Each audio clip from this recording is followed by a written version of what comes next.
We show over the course of our clinical study in 6 years that we'll drive a very similar weight loss outcome to GLP-1 in a similar time frame at a fraction of the cost, but sustainable through behavior change. And I think the market at large is not yet aware that there are other tools and ways to get there that are similarly effective, either on the front end before a drug and or as a complement after the drug, to help sustain those outcomes. Thanks for tuning in to the Self-Funded with Spencer podcast. Let's go make healthcare better together. What's up, Colin Rogers? How are you, man? I've been doing great, man. Great to be here. Well, I appreciate you coming down. You lead the healthcare practice at Signos, right? Which is really cool. I can't tell you how excited I am to talk about this. But for the audience, real quick, that isn't familiar with what Signos is, why don't you give us a baseline for that? Sure. Signos is an AI-premised app that's built on a CGM infrastructure. CGMs are continuous glucose monitors. So essentially, CGMs used to be used for dosing insulin. Now we've made them extensible to everybody. Use that data of real-time glucose as a proxy for my own internal machine, pull in all wearable data to show lifestyle against that internal machine, and then AI to guide microbehavioral change, which results in weight loss similar to GLP-1 at a fraction of the cost. Well, and one of the things that also excites me about this is incredible, right? And I've long since thought wearables are sort of the bastion of the future for specific, unique, individualized health. And CGMs are obviously a big part of that in addition to the other wearables. But you guys are taking an approach of working with employers, right? So working with the group chassis and not just the direct-to-consumer, which is why I think I really, really want to dig into this today with you. But before we do that, I always like to get to know the people that I'm sitting across from and let the audience hear a little bit of your story first. So why don't you tell us your bio? Sure. So I stumbled into healthcare 30 years ago with Accenture and spent about 10 years building a consumer-driven health practice, which at the time was somewhat novel. So the whole instantiation of flex spending accounts and how you have consumer-driven healthcare plans. So worked a lot with carriers, et cetera. Spent 10 years there and then went on to discover Steve Case starting Revolution Health in DC, which was trying to push consumer-driven health, but from the outside of the institutional healthcare kind of angle. So harassed him until he gave me a job. I went down. I spent a couple of years at Revolution Health, which led me to Extend Health. That was the first national private Medicare exchange. That was one of the sub-companies of Revolution. We built that for about 6 years and sold it to Towers. Spent a couple of years with Towers. And then went on to a company called Zenefits, which was burgeoning in the I remember when Zenefits got on the radar of a bunch of brokers, and it was super disruptive. It was, but it was an interesting disruption in that it was the first time in the small group space. Now, I'd spent time in large group and individual and Medicare, but never small group. And what I saw there was an aggregation of enough small business through one channel versus onesie, twosie to take as a lever back to the industry to drive some of the same automation and scale and benefit small business as large businesses were benefited. So I joined them in 2015. We spent about 8 years building that business, sold it to TriNet, spent the next 2 years. TriNet's PEO? TriNet's a PEO in the Bay Area.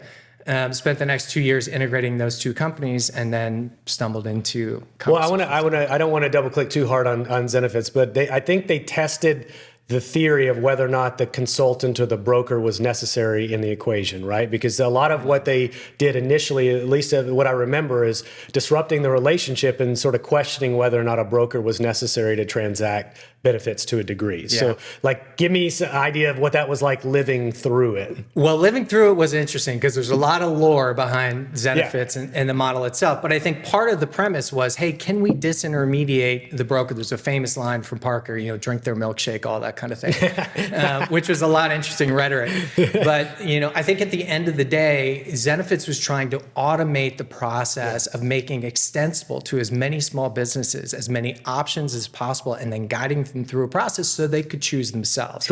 And I think there's still a lot of good intent and a lot of good delivery around that concept.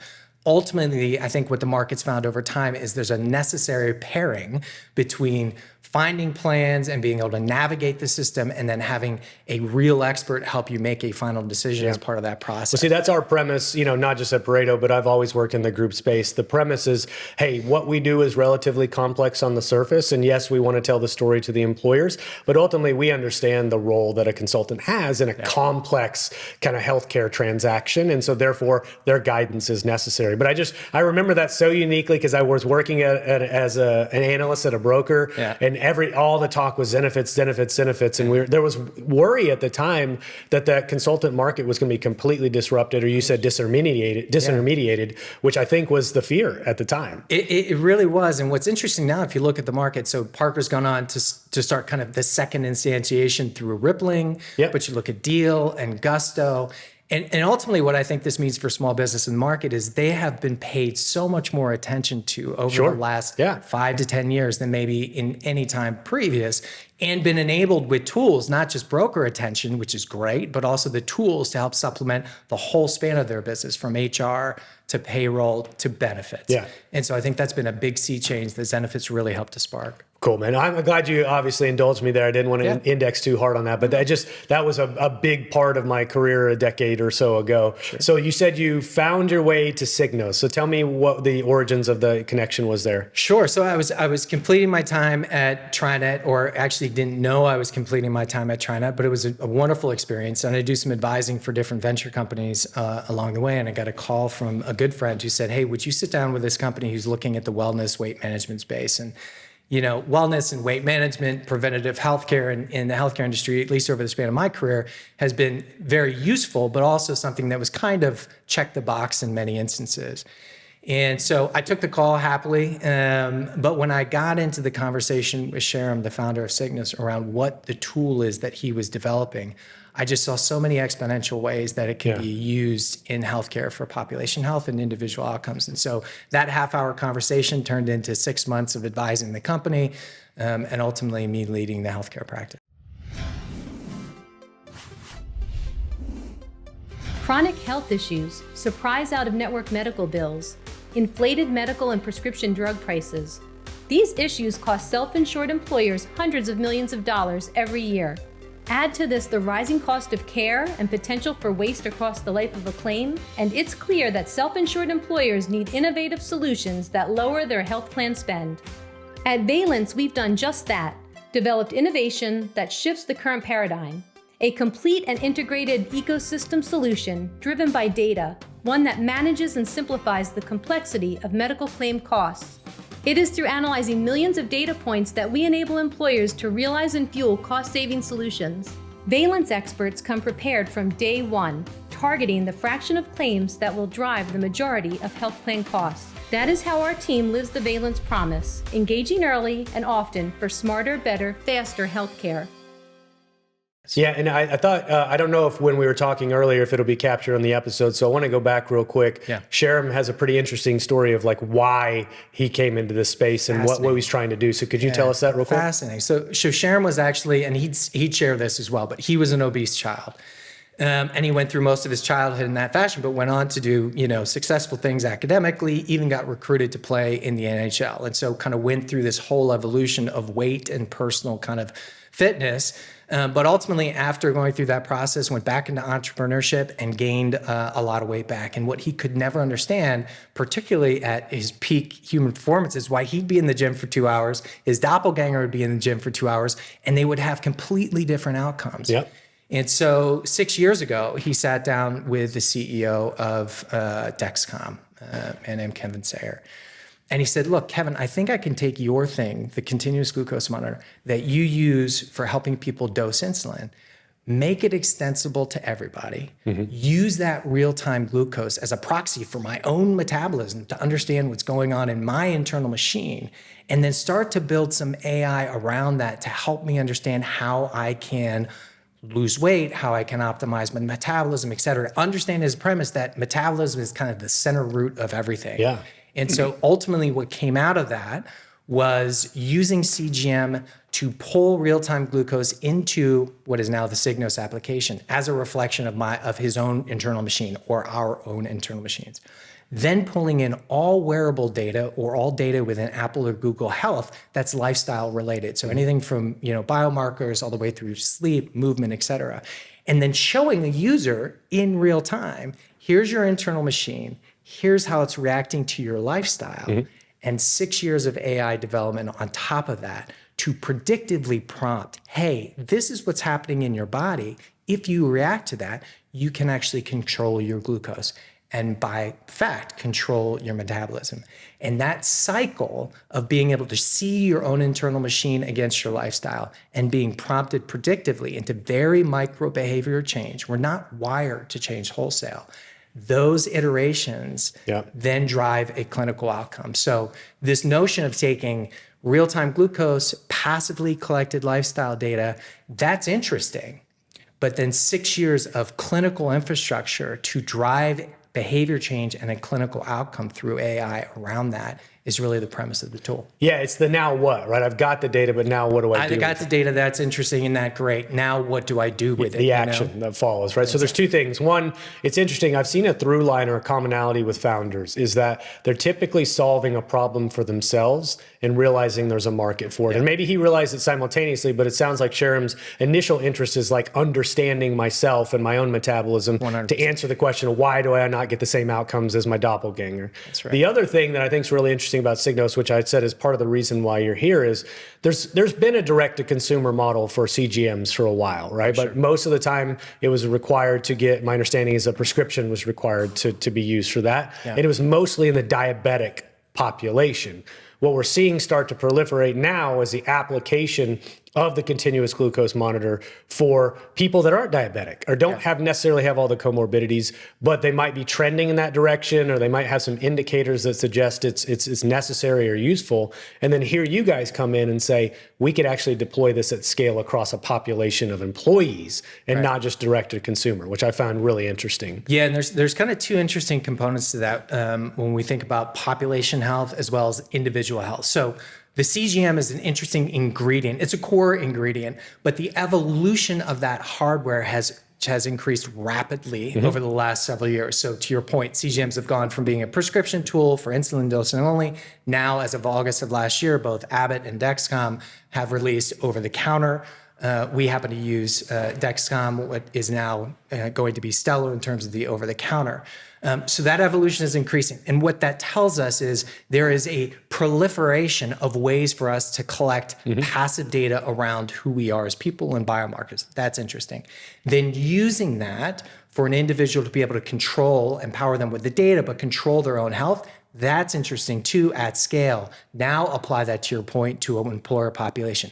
Why is that interesting? Well, if you have real-time, longitudinal data about how a population is not just improving their metabolism, therefore their overall health, but all their other behavior change related to that, sleep, stress, exercise, that's something we never had before, a real-time window into behavior change and a real-time window into health. And you can use that across a population in multiple interesting ways. One of which for an employer is to say, hey, I have a bunch of people using this solution. I can see who's activated, who's engaged. I can see the clinical outcomes. I can see real-time the behavior change, de-identified, of course, across a population. I've never had that longitudinal real-time view of my population. And I can see every dollar I'm spending on this solution directly correlate to a clinical outcome every day of every week of every month. Now also, take that real-time population health data and put it in the hands of a clinician or a clinic or oversight. Now I can actually use that from a clinical standpoint to proactively and preventively intervene with an employee population. Well, that's why I like this, right? The scalability of the prevention component, right? Because in the past, they were indicated for somebody that was already pre-diabetic or is diabetic and was using insulin and just using the CGM to monitor the insulin response and their blood sugar, right? Now it's like, well, why are we waiting until it's an acute situation that's already chronic to try to manage that disease state versus how do we prevent people from reaching that disease state in the first place? I mean, look, the reality is 75% of the country is either somewhat overweight or obese. They're in a category defined by that. 1 in 3 adults in this country is pre-diabetic. Over 80% don't know it.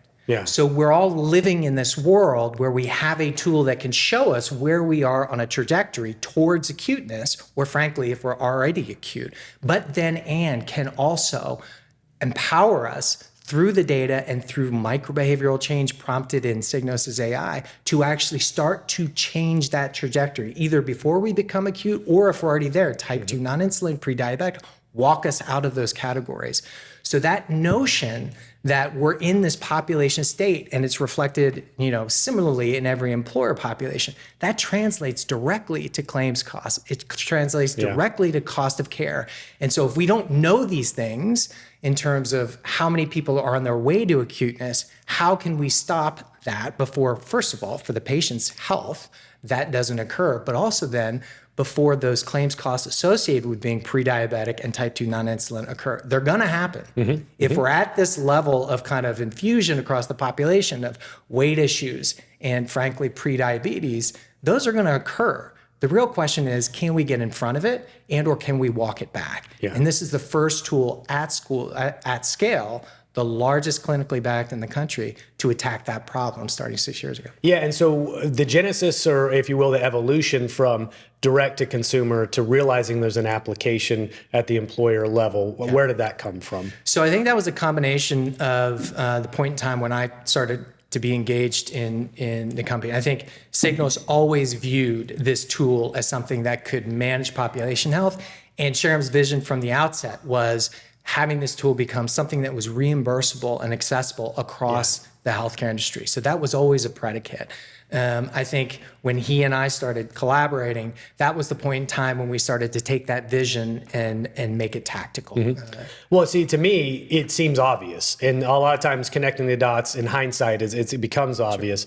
However, what this requires, I think, is a little bit of a mindset shift of employers to say, what is my role and responsibility in help managing the health of my population? Because I was describing to you over coffee, there is a chasm between individual responsibility, especially with their individual health, and where the employer thinks they can intervene. And there's not a bridge necessarily that's crossed that gap. I think this could potentially be one of those bridges that's created between that chasm. So now the employer is playing an active role in managing employee population health through diet, nutrition, and data. So that, I think it seems pretty obvious to me now. Maybe it's just the timing of the marketplace to be ready to have that type of conversation. Well, and I think there's also, this notion of passively collective data and how you can use that to drive a clinical outcome, which again is fairly novel, but an employer being in a position where they can subsidize something that is personally precise to every employee, personal to them, their body, which drives a clinical outcome. That's a new phase of where we're going in industry. So if we think about the tools we've had over the last 30 years, they're highly programmatic. Nothing wrong with them, but here's a program and a structure, works for most people. I'm an employer, I'm going to subsidize it because that's my intent and attempt to help you as an individual change your personal health trajectory. Well, what if we could take that same paradigm in terms of, to your point, crossing the chasm and offering through an employer a personal tool that specifically speaks to that employee's own trajectory of health, and empowering their own ability to control their metabolism to a clinical outcome. So that's the evolution. Well, not to mention GLP-1s, right? The timing of the proliferation of GLP-1s probably has to be pretty fortuitous for you, right? Because in the end, or at the end of the day, you guys are actually perhaps intervening or preventing a GLP-1 to broadly be accessible to employees for weight loss, right? Is there not a bigger talk of the town in the moment than GLP-1s? And so, certainly not a predicate to Signos. But timely in terms of this coming to market when so many employers are in a position where saying, look, what do we do about you? Do we step in? Do we not step in? Do we build a pre-auth wall? And I think we're asking ourselves only a part of the question. We're asking ourselves, as we historically have done, do we limit access or how do we contain costs around something? Happens to be GLP-1 in this instance. I think the broader question is, look, we have this miracle drug. We should deploy it in acute instances. But that drug on its own, when people come off it, for people, coming back and gaining the weight back, I think pairing that with a personally precise way for people to take the gains they made on that drug and extend them because I'm offering them a way to actually change lifestyle to maintain behavior over time that takes advantage of that. Well, it sounds like what you're describing is in some instances competitive to the application of a GLP-1 and competitive in the instance, perhaps it's unnecessary if we're doing the appropriate monitoring in real-time AI-driven data. That's right. But you're also complementary, right? So there are applications of acute cases where you said a GLP-1 probably is indicated and is appropriate. But the what if after that person gets off, where I think you said 80% of people end up gaining the weight back, right? Large percentage gain the weight back. So you have an acute application, you have this this positive impact in terms of weight loss, but as soon as they get off of it, most people are rebounding and regaining that weight. And the indication for use of GLP-1 is clear: lifestyle change with the drug. The question is, what is the best lifestyle change mechanism? And so, yes, Signos either as a step or predicate to being able to get into the drug and or as a complement off the drug or as an alternative, all of those use cases apply. But I guess back to the premise is the drug alone is not necessarily the answer. I don't think anyone's figured out what the ROI is on that drug. Yeah. It's unsustainable for people to pay for it and be on it forever. And so we have to find a way to complement both the drug with a lifestyle catalyst change. And Signos is that. Having spent years working alongside healthcare leaders, brokers, and employers, I know how overwhelming healthcare can feel for our customers. We've all been there. Those renewal conversations that never seem to get easier. Rising pharmacy costs and medical costs, and no real transparency into where healthcare dollars are going. That's why I'm excited about Nomi Health. They're not just fixing the old system. They've rebuilt self-funded benefits from the ground up. With Nomi's network, you can offer something truly different. No copays, no deductibles, zero out-of-pocket costs when members see a provider. It's the kind of benefit that makes everyone ask, why hasn't healthcare always worked this way? Ready to bring your clients something different? Visit nomihealth.com and see how Nomi is rebuilding healthcare, one employer and one community at a time. Well, and so those people that aren't actually familiar with the device itself, a CGM, one of the things that I like about it versus a GLP-1 just broadly being accessible for weight loss alone, especially if people are wanting to lose weight, kind of vanity pounds, right? 10, 15 pounds maybe, is that there's not necessarily a side effect profile to a CGM, which there is a very real and serious possible side effect profile with a GLP-1. So there's risk associated with it. So if somebody, just in the interest, if somebody isn't really familiar with what an actual CGM is, why don't you just describe for us what the tool actually looks like and what it does? Sure.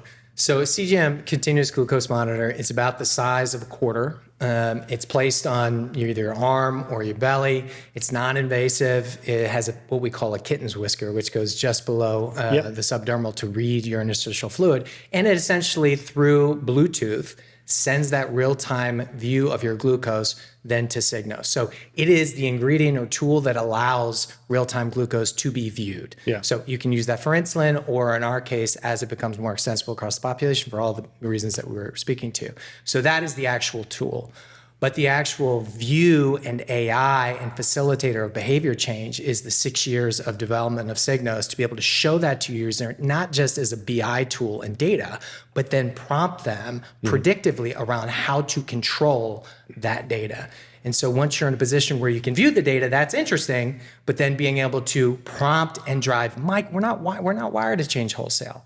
Prompt micro behavior or change in iterations, which become a clinical outcome, is really interesting. So, we show over the course of our clinical study in 6 years that will drive a very similar weight loss outcome to GLP-1 in a similar time frame at a fraction of the cost, but sustainable through behavior change. And I think that's the component you're speaking to, which is, look, I can take a drug, side effects, I can prick myself every week, and in instances, that's a requirement. But I think the market at large is not yet aware that there are other tools and ways to get there that are similarly effective, either on the front end before a drug and or as a complement after the drug, to help sustain those outcomes. You use the word sustain. I was about to say the same thing.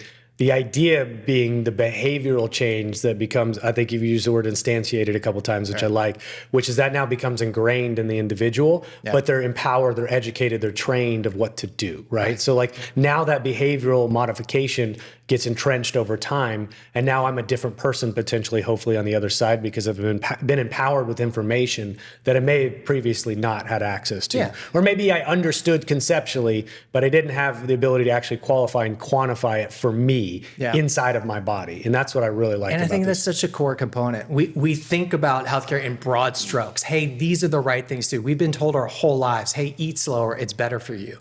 But the first time you eat slower and actually see in real time what the impact is, that is a huge catalyst for behavior change. So you can think about that on every level, whether it's sleep. And for me, it was really interesting. When I first wore Signos, not necessarily in a category of being overweight or obese, but just sleeping an hour longer and making that intent and that change happen had a massive effect on my metabolism, stabilized so it's not just calorie in, calorie out. which is what programmatically and historically we think about. It's sleep, it's movement, it's stress, all of those things visualized and then prompted through the AI, personally precise to you, becomes a really interesting daily companion for how you actually manage your health, which we've never had before. Yeah, and I'd say anecdotally, just from firsthand experience, I've worn one on 2 occasions now. Painless to put on. You mentioned a kitten's whisker or a cat's whisker. I mean, it is obviously a very, very tiny needle, but you don't even feel it when it goes in. I was able to work out and move and shower and all those things. Honestly, the only discomfort was getting the tape off at the very end that they put around it. We hear that quite a bit. Yeah. The adhesive is sticky, the right? adhesive is very sticky, right? But I was using it just more as a proactive. Let's just see what's going on. My concierge doctor prescribed one, if you will, because at that time I don't think they were over the counter yet.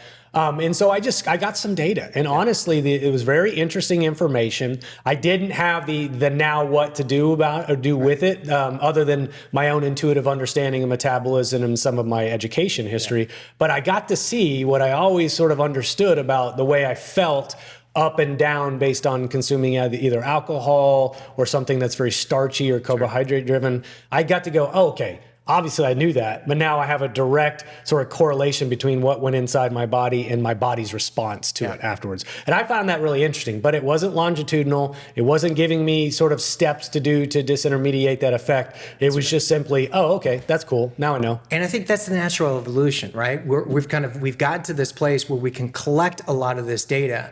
But then to your point, whether it's an Oura ring and a sleep score, okay, what do I do with it? How do I actually impact that information?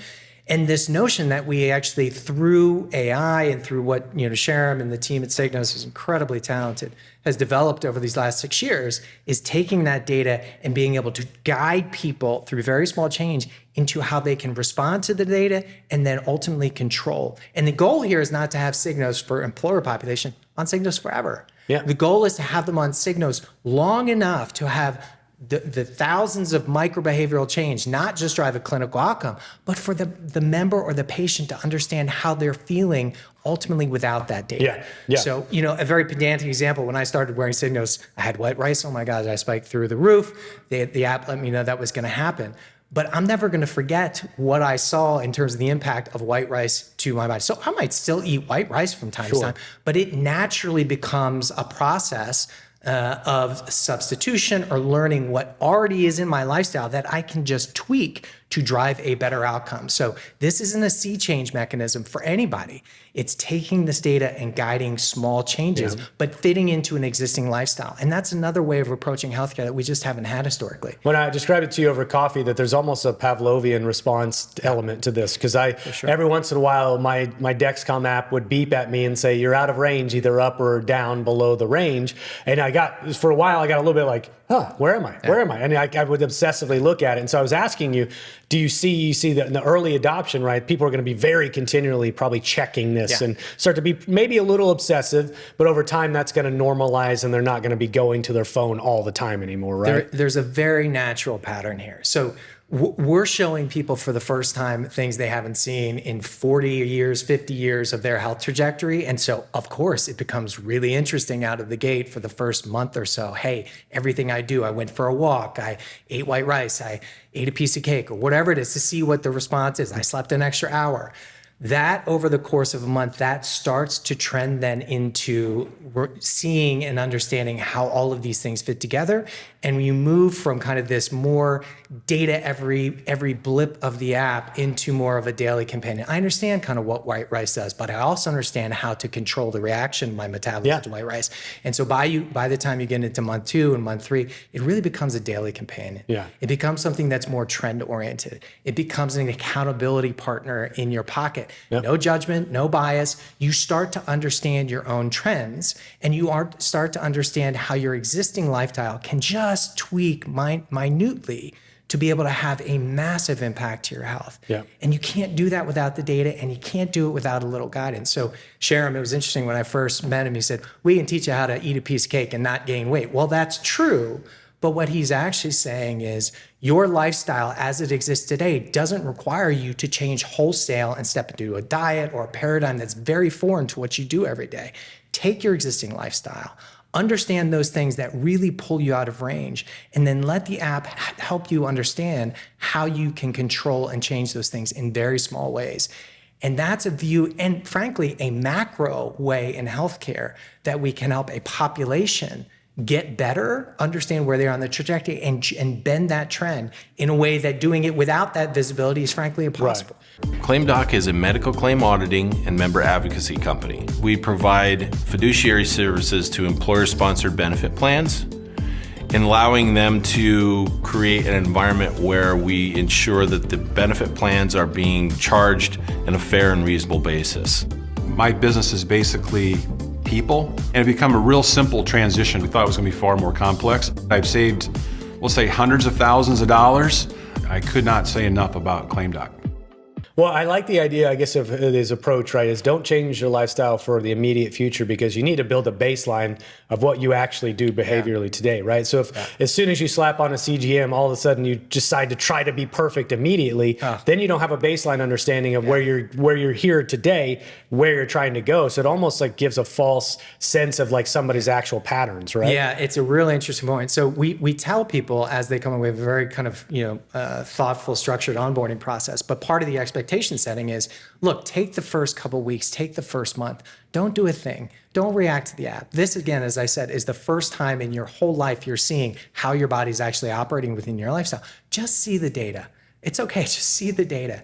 And then slowly over that first month, start to respond to the prompts, because the notion is kind of bidirectional. You're seeing the data, but then ultimately the second step is you're learning how to control that data. Right. So as an example, if I ate that piece of cake, but then I went for a 5-minute walk, I'd see the spike, but then I'd see it come back down. Because within a certain amount of time, I'm moving to counteract what my glucose is doing within my body. Yeah. And that's a really critical piece of the equation. And once you've seen that and then replicated that multiple times, it becomes not addictive, but you become addicted to the trend of being able to control your metabolism. And that ongoing, not to mention the physical outcome that you see in the first 30 to 60 to 90 days, those two things really drive the longevity. Well, I would say weight loss is almost like a happy byproduct of those changes, but it's not necessarily solely the goal, right? You're very likely going to lose weight by these better behaviors, but you're also, I think you were telling me over coffee, the goal is to fix your metabolism inside, right? And so what other chronic diseases can we prevent? All those really cool things would be the intention, and then weight loss should come along with it, which for me, that is enough motivation for a lot of people just to want to lose weight and be able to feel like they can control their destiny in order to do so. But it's not the sole goal of doing this as well, right? No, look, we have the largest active clinical trial in the country on this approach going back, like I said, 6 years. And the weight loss out of this is significant. So we see across that population, 5% total body weight loss in the first 90 days, 7.5 in 6 months, 12% in a year. That's great. But to your point, that is an outcome of right-sizing metabolism. And one of the things that was so interesting to me about this approach when I first saw it was it's a one-to-many or root cause type solution, because the Trojan horse here is if you can right-size metabolism, you lower all other comorbid risk. So there is this reality to the outcome being weight loss, which in the moment in our country, because of the obesity, is so important. And also, if we can help a population right-size their metabolism, whether it's type 2 diabetes, whether it's pre-diabetes, whether it's cancer, there are all kinds of comorbids related to metabolic dysfunction. And metabolic dysfunction, 88% of us in this country are metabolically dysfunctional and don't know it. Yeah. We're all in this get used to it. You almost get used to feeling kind of crummy or inflammation. You write it off as something else, right? Or just accept it. And it's now, this is what I feel like. This is how my life is. The mid-afternoon slump, the spike after sugar. Extra coffee, and so you don't realize, no, actually, you're chronically in a state of dysregulation. You've just gotten accustomed to it and adjusted, right? And so I even myself, as healthy as I try to be, I also didn't realize, you know what? I should have less inflammation. Well, if I'm really good on sort of a ketogenic diet, the inflammation goes away. Well, I don't always have to feel bloated by the end of the day or when I go to bed. It's this inflammation that you just sort of wrote it off and accepted as a part of life doesn't necessarily have to be the case. Like I would like to talk though, Colin, a lot of consultants listen to this, a lot of folks that revolve around that ecosystem of either selling into consultants or working with them.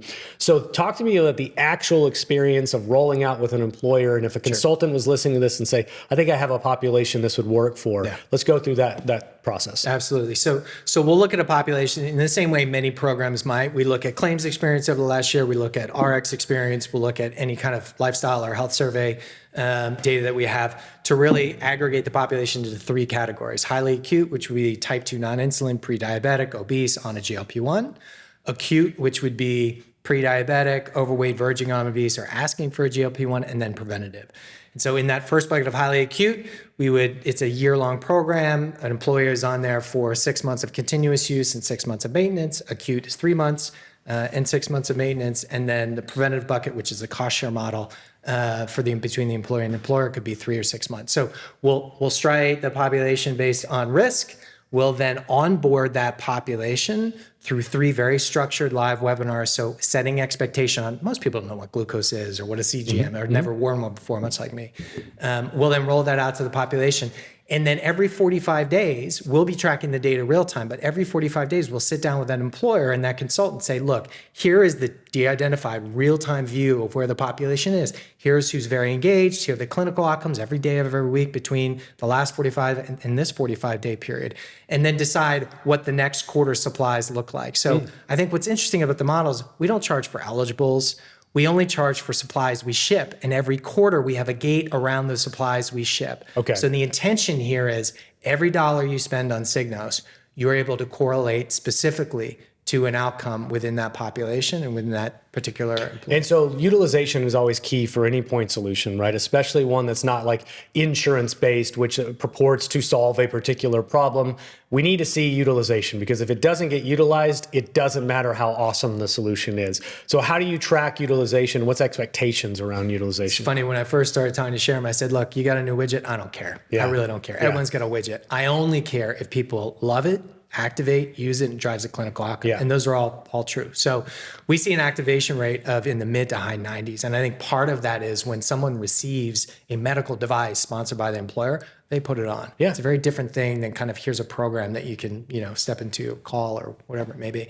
So I think activation is incredibly high, and in terms of engagement, we see that throughout those tiers at a very strong level. And I think part of that all ties back to what the solution is. So one, people love it. Our app score is 4.6. Our NPS is in the high 50s. Our CSATs are in the high 90s. So people love the tool.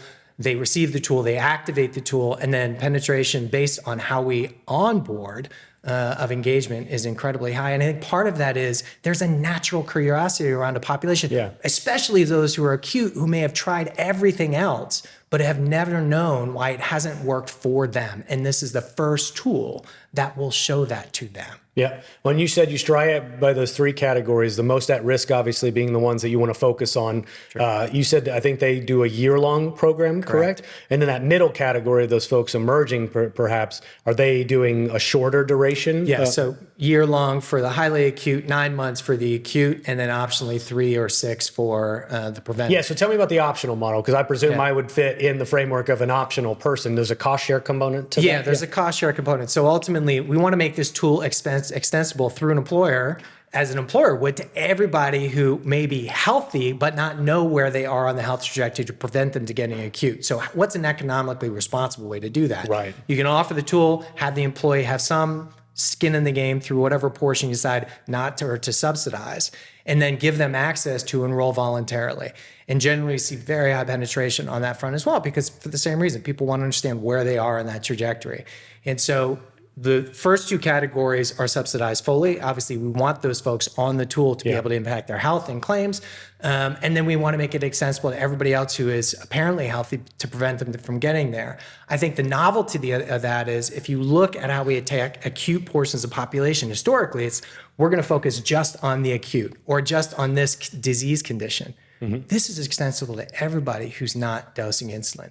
We want to address the acute, but we also want to prevent those who are not yet acute from getting there. And we can do that all because it's root cause. Everybody has a metabolism. It's unique across everybody, and they all can benefit from not just seeing it, but being prompted and having the ability to control it. Well, and so I think you were, when you're telling the story about being approached by Signos, obviously you're thinking, oh man, another wellness-related business, right? And I've had a similar response to that. And so I'm sure you have employers that are relatively skeptical that are say, you know what, we've tried wellness before, or we've tried this tool, nobody used it, or we paid a bunch of money. We have no real idea if there was a quantifiable ROI. Right. And so I'm not sure I'm interested in that. So how do you overcome some of those skepticisms that you probably receive from employers that have tried this in the past? Yeah, no, totally fair. And ultimately, we don't run into as much of that as you would think. Really? I think because of the transparency of the tool. I'm going to know whether or not this thing is working. I'm going to know very quickly who's using and who's engaged. So I think we kind of set some of that aside out of the gate just through the transparency of real-time longitudinal data that the solution offers. And also I think the question is, hey, are my employees going to engage, or my employees going to put this on? And we see such high levels of that, primarily because of how we set the stage for usage of the tool, and because it speaks so personally to each of the employees. And so those things drive the initial engagement, and then over time being able to see how that population is trending against, from a health perspective, what the economics are very clear. So year one, if we're answering the question we were speaking to earlier, which is, look, I'm either thinking about GLP-1, or I need an alternative GLP-1, or I need a strategy, that becomes a very clear year one offset for savings. Because if we can intervene 4 to 5% of the population away from using GLP-1, which is 10 times as expensive, we can pay for the whole population, and or as an alternative to strictly impact acute interactions and cost of care, which is really years 2 and 3. Yeah. Both of those help really create. Well, I think employers need to have an understanding that the investment horizon is a multi-year investment, because a lot of times to see claims outcomes materialize and be able to actually identify which claims states might have been prevented or mitigated to a degree requires a multi-year view. And then that becomes an issue with churn. Employee churn, average employee stays somewhere around 2.3 or 2.7 years, right? And so these employers are going, we want our people to be healthier. We want to invest in them, but there's also the risk that I invest in their health and they leave me, right? Yeah, which I think has been a sticking point sometimes with a lot of the wellness programs, is that you're going to address the people that would have used it anyways. Then you're going to help some people get really healthy, but they're probably going to leave me. Right. And so it's like, why bother? And the reality is the risk profile, when I think about the risk in and of itself, the risk profile of that employer over time is impacted by this. Your insurance component of that is impacted. Running your business, healthcare being a second or third largest line item, is impacted by it. And so if you don't invest in it now to some degree, you're going to get burned by it later. Right. That's the way I look at this. And I think also because we see outcomes, clinical outcomes, so rapidly via this approach, there is not just an offset to GLP-1, because we'll talk about that in a moment, but because you can see those outcomes in real time, and because they're in a condensed time frame, the benefit, not just the employee health, but to the employer, is captured within that first year, which is then seen in claims in the second year. So there is a fairly quick turnaround time in terms of the benefit economically to the employer, plus just the visibility along the way to how that is progressing. It's just not something we're able to provide without real-time visibility. Pareto Health is the largest benefits captive in the United States. With nearly 3,000 captive members, $1.3 billion of stop-loss premium in force, and almost 1 million covered lives, no other benefits captive comes close to Pareto Health's scale. But it's not just about the numbers. Pareto Health is a mission-driven organization, and that mission has 2 distinct parts. Number 1, to make self-insurance simple and more accessible for small to mid-sized employers. And number 2, to arm them with the most powerful cost management tools on the market. So if you're an employer frustrated with your healthcare outcomes, or you're a benefits consultant looking for an alternative to the status quo, it's time to consider Pareto Health. Pareto Health, where employers come to do self-insurance right, to do it easily, and to do it at scale. Well, and so I know you guys are relatively new in market, right? Sure. So it's not like we have 10 years of data to collect to be able to prove some of the claims outcomes that you believe to be the case. Yeah. But are you seeing any trends that are emerging that's giving you some clarity? We are, and that's totally fair. And we've been in market now for just about 2 years on the employer side. And so we're just at that point to have enough aggregated data to really be able to start to publish, hey, here's what we're seeing. But based on moving people, a BMI category, so we'll move anywhere from 25 to 40% of a population, entire BMI category. Wow. That progression is then tied very clearly through all kinds of studies and our own claims data to a reduction in cost of care. So 100%. Cost of care savings, whether it's acute interactions and acute care, or whether it's just how people are interacting with the healthcare system on a regular basis, all of those start to come down based on both the modeling and what we're seeing emerging claims. And do you have any suspicions of what the actual maybe aggregate impact to claims may be, right? I know, again, we'll couch it with the fact that we don't know yet, but I'm sure you have a sense of, kind of broadly speaking, what percentage of claims for an employer might be impacted by this. I mean, we see anywhere from $3,000 to $5,000 per employee per year based on moving them with BMI. Ultimately, if that proves to be true, that's astonishing. Particularly in the acute category. So I think if the modeling holds true and the claims experience outcomes that we're starting to see evolve, I mean, that is the trajectory. And so we're excited about that. Well, and I know you've talked to some stop loss carriers, and when you think about the world of self-insurance and stop loss, there's two types of risk, right? There's acute, large claims, which are your catastrophic, specific stop loss risk. And then there's the aggregate risk, is what is the overall claims profile for this group throughout the year? They have to price both. The first one is the most expensive because it's the most volatile and unpredictable and hard to categorize impact on. The second one, which is the aggregate, that is a little bit more easy to predict, or easier to predict, because that's aggregated data over time, and they have a pretty good sense within a range where an employer is going to come in. And so I can suspect we're going to see data materialize with this that's going to be useful for stop loss carriers. Is that safe to say? One more application of real-time longitudinal data across population. So if you can say to a stop loss carrier or reinsurer, hey, look, for a population, de-identified of course, but we have all of this longitudinal data around lifestyle and behavior change that we can see in real time or in aggregate longitudinally over time. We have an intervention away from GLP-1s in terms of cost containment on the RX side. We see, et cetera, et cetera, et cetera. That information against what traditionally is used to manage risk, that's a whole different universe. And so there's been a lot of interest from the stop loss and reinsurance world to think through, hey, how can we actuarially look at managing risk differently and or pricing risk differently? And that can translate directly to premium, whether it's stop loss or other. And so I think there is this evolution towards, if we can use real-time longitudinal data across a population, not just for informing an employer for how this particular solution is working in terms of Signos, but also in terms of how we can manage the risk and financially price product around that risk. That becomes the next evolution of how this data can be used. And it's pretty transformational. Well, and so one thing I'll say before we zoom out, a gentleman that came on my show, and hopefully he's coming back on soon, Preston Pomical. He's was with Holmes Murphy at the time. He's now with BEXA, which is a breast cancer detection tool. He said something really profound but simple on one of my earliest episodes, is that if we want to actually solve the problem of healthcare and the cost, we have to produce less disease. And it sounds so obvious on the surface, right? But you have all these tools out there that purport to lower claims costs from one way or another. But the reality is, if our population was just healthier at scale, a lot of these problems would likely solve themselves. And so I actually see a use case for you guys to help move the needle substantially on the population health in the United States. And so this is one of the few things that I've sat down across from and thought there actually is a scalability across the country for a tool like this. So I want to applaud you for that. I made the right choice in jumping into Signos then. You did, for that reason. You have my nod of approval. I appreciate this podcast but I think, just to some simplicity, to your point, it just makes sense. If 75% of the population overweight or obese, if 1 in 3 of us are pre-diabetic, 80% don't know it, we're all trending towards acute. What is the best way for us to get in front of that? To your point, it is preventative health, but preventative health that is personally precise because it shows us for the first time where we are on a trajectory. That just makes sense. There's no other way to prevent it. Is there a Medicare application for this as well? In fact, we are working with a Medicare carrier right now.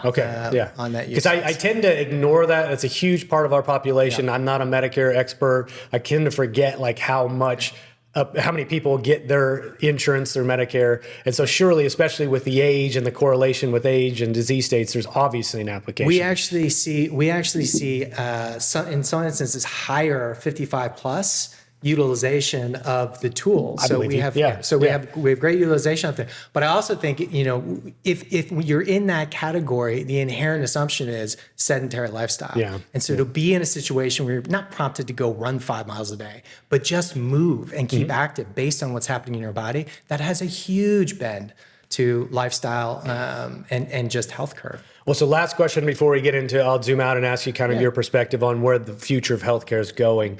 I think there's a big event that might be happening here in a couple months for Signos that I think you feel comfortable saying, and we'll make sure we release the episode afterwards. But could you tell us what's happening that you're pretty excited about? Yeah, no, I have the distinct privilege on behalf of the Signos team to share with you that after many years of building clinical trials and then more recently submitting to the FDA, we were recently cleared as the first software medical device for the use of weight management, which is an incredible step forward, and I think a reflection of where, to your point, where the market's going. So, well, that's exciting. Congratulations. Obviously, that will be a part of this episode, presuming we release it after, I think, June 2nd or so is the date. But I really appreciate you announcing that, and congratulations to you guys. And I think that obviously is probably telling where this technology is going. Was Marty McCary involved in that at all? Or is he's head of he's CDC, excuse me, not FDA. I didn't know if maybe RFK then or somebody was involved. I'd love to be able to claim it. That's too bad, darn it. There is an intersection between what RFK, not, with no political paradigm at all, but this whole notion of kind of taking back control of your own health is really facilitated by where the technology is kind of leading. I think I've never been more excited about the idea of health at a population scale as I am today. It feels like it's at the forefront of everybody's conversations. We're questioning everything from, what's being sprayed on our foods to the type of foods we eat and how should our kids be educated and exercise. And I think that's been a long overdue conversation, across the country. And so whether you agree with the administration or not doesn't matter. Because we're talking about kids. We're talking about our population as Americans. Right. How do we solve some of the biggest problems that we face? And I think health is easily in one of the top categories of problems that we're suffering. Absolutely. And there's no way to take back control of your own health until you know what it is. Yeah. And being able to see it in real time, I think, is where this goes, at large. I think the commoditization of tools that will give us passively collected information around ourselves is just on a trajectory to the moon. Yeah, I think you're kind of answering what my last question would be is like, how do you see health care or health insurance or what we consider this industry? What big changes do you see in the next couple of years? I think you kind of already have said it, right? Yeah. And I think how the healthcare industry, and I think Signos just, serendipitously is at the forefront of that, but how we can show how that real-time data can be translated, not just in information, but into behavior change, to action, to clinical outcome on a myriad of levels will help us, in our case, start with metabolism, but there's a world where this grows to almost every other comorbidity. How do we focus specifics around not just cardiometabolic, but other chronic conditions that can be managed through whether it's proteins or ketones or understanding of other biomarkers? Mm-hmm. That's where this goes. So I think CGMs are a great start in terms of glucose, but there's an evolution here that includes many other biomarkers. And as all of those are pulled into a machine that can help us in very micro behavior change ways, optimize our health around those biomarkers, that's where this goes for the individual, but it's tied directly to populations, obviously, and how populations then are managed both from a risk and a health standpoint. Man, I love it. I mean, I'm so glad, Colin, that you came down here, and generally this is one of my favorite episodes because this helps me have conversations at the intersection of the two things I'm interested in, which is risk and individual health, right? And I do hope you guys create that bridge from employers to employees to really be able to help solve some of the biggest health problems in the United States. So kudos to you guys for what you've done. Congratulations again on the FDA approval. That's very exciting. Obviously can't wait to release it, but I have to wait a couple months to release it. But thank you again for making the trip down, and I'm glad Kristen Rivers, I'll give her a shout out for introducing us. She's amazing, and I had some of the best sort of like networking connections I've received are from her, and so I have to give her credit for that as well. But thank you, Colin. Pleasure to be here, and thank you so much for hosting.